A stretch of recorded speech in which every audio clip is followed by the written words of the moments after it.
Even in this context of higher education facing polycrises and facing rapid change on several fronts, students really are remaining steady through that change. And to me, this came across in a few findings we had. First of all, that students really value work-life balance in their course experiences. So they see their life as students as a really important part of their life, but they also value their roles as caregivers and as friends and as employees and across all of these other dimensions of their lives. They also are really looking for practical applications for technology and guidance for how to use it. They're also really pretty confident about their future workforce prospects and their career prospects. And so I think we're seeing, even though there are all of these changes and there's a lot of uncertainty right now, students are pretty resilient and pretty optimistic still. You know, students really value simplicity and consistency across the board. So when it comes to technology inside the classroom and also beyond the classroom, I think what's interesting is we're talking about some of the most, tech dependent and tech savvy generations coming into higher ed.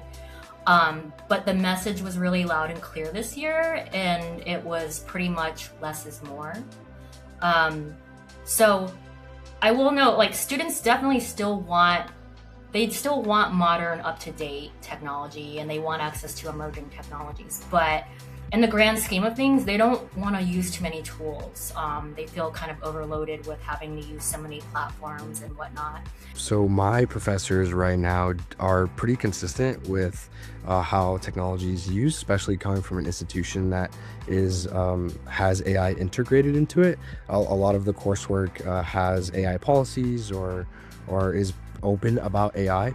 So, and then consistency is definitely important for me as a student for my learning. I think it has to be pretty consistent for me to be more engaged in the class and material. Student preferences are complex. Sometimes they most value flexibility and convenience, and they say, online offerings make it possible for me to earn my degree and for me to be successful and to balance my schedule and life. In other cases, students feel more engaged in certain modalities than others. Some of them said, when I have to be in person and look my instructor in the eye, I feel more accountable for getting my work done. For other students, a priority was work-life balance and making sure they could juggle all of the demands on them effectively. I think back to a class I had, freshman year, that was completely online. It was a Zoom class. And also I took another Zoom class last semester, and something that was really effective that the professor I took last semester did that the professor I took sophomore year didn't, is that he kind of enforced a 15-minute camera on requirement. And after those 15 minutes were up, once he started lecturing and sharing his screen on slides, we were free to turn our cameras off. But having that required 15 minutes kind of was a good warm-up of being engaged and practicing to okay, the professor can see me, my classmates who are online can see me, I need to pay attention. And it kind of made the screen off part easier to be engaged in. We had quite a few items in there about how students are using Gen AI in their classrooms, and also, what their perceptions are toward it. And so I think overall what the data say is that students are still proceeding pretty cautiously when it comes to AI. They are using it for sure, and they're using it for a variety of purposes in their coursework. So, it's clearly part of their world, but, we did find that their use is still relatively limited in terms of just frequency and how often they use it. Students, interestingly, did not expect to use AI much in their future careers. Only 14% said that they expected to use it a great deal in their future work.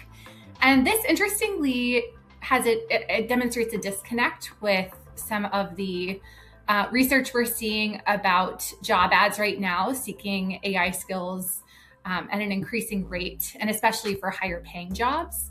And the AI landscape study that came out last year also showed that one of the top strategic planning goals of AI use at institutions is actually preparing students for the future workforce. And so there seems to be a misalignment there with student expected use and then institutional strategy and market demand.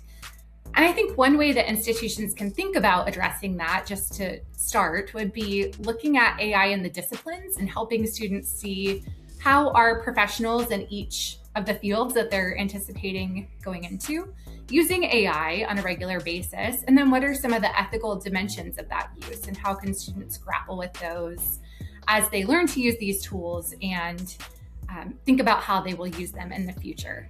I would come back to the big theme that we saw that emerged where students felt like less is more when it comes to technology. And so I think one thing that institutions could do is to start trying to maybe take more of an approach that fits within that theme. And instead of focusing on, adopting tools just for the sake of adopting them or trying to keep up with the latest tools, maybe there could be larger focus on integrating a smaller number of tools, that are still up to date and even maybe emerging, but smaller number of tools that are, I would say, really thoughtfully integrated and very intentionally integrated.